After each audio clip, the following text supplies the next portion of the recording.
on spending. But if we don't do it, I'm afraid we're in very serious trouble. You would? The action plan about limiting federal spending to no more than growth in the GDP, balancing the budget, going back and insisting on a balanced budget amendment by 2019. I know some people say we want to do it immediately, and I don't disagree, but I think realistically it's going to be by the end of the decade. If we could do that, we would reverse the trends that are completely going the other way by setting our goal there.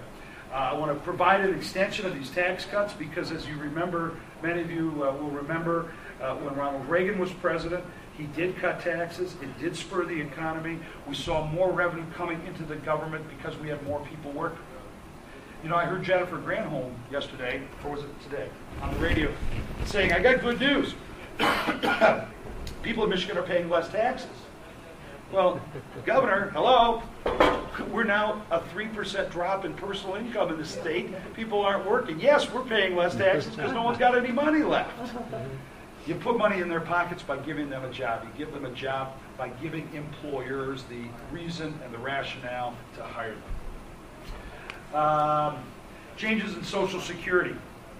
We have to change Social Security, folks. I mean, that is a ticking time bomb along with Medicare. In fact, not too long ago, maybe in the last couple of weeks, we heard that Social Security was paying out more than it was taking in. And again, you don't have to have a PhD in economics to figure out that that can't last very long. What can we do about it? Well, there are some things that we can do. We can say to people who are 55 and older, the system won't change. But we do have to be honest, I think, with the next generation, myself included. I'm 51 years old. Those of us that are under the age of 55, we have to say, look, you can select from a basket of options for your retirement savings. Safe, reasonable investments for your future. But we can't do what we've continued to do.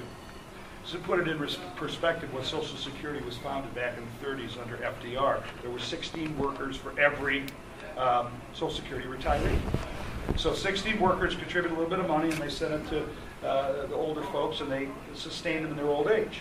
But the other people think that Social Security, that FDR passed in 1937, life expectancy was 62 years old. Exactly. And that you had to wait until 65 to collect. Exactly. That was right. the biggest scam. Right. The numbers worked out pretty good back then. Oh, yeah. Right? It doesn't work like that today. Now you can get, so as many of you may know, you can get Social Security or a partial payment at 62. And certainly the longer you wait, the more you can get. But by the same token, now there's only 2 workers contributing into that pot, not 16. So the numbers simply don't add up.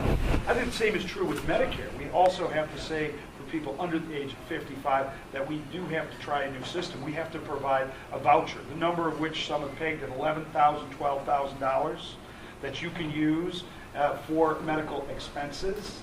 But to simply continue the system the way it is, we're piling deck chairs on the Titanic, both in terms of Social Security and with Medicare. It's going to be unsustainable, and it's going to go bankrupt. Then we'll be left with nothing for anyone because we didn't accept the responsibility to fix it when we should have. I do think that we can allow for some growth in Medicare spending, but it should be no more than inflation. I mean, we're looking at, a 1% increase would be, according to Washington terms, a cut. That's the only place in the world where when you cut spending, if it isn't as much as they thought they were going to get, or when you only spend less than what they expected, you're cutting spending. Congress has got to also reduce mandatory spending.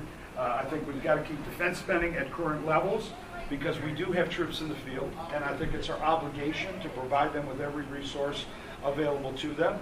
But I also don't think that we can give a blank check to the Pentagon either.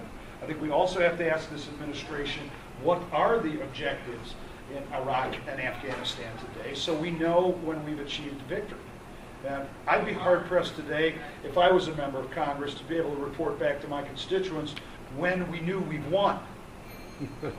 Okay? How do we know we've won? When can we come back? When can we withdraw our troops? Because it is not only morally wrong to keep them there longer than they should be, it's darn expensive as well. And the truth of the matter is, history is replete with examples of countries that have lost their way in Afghanistan.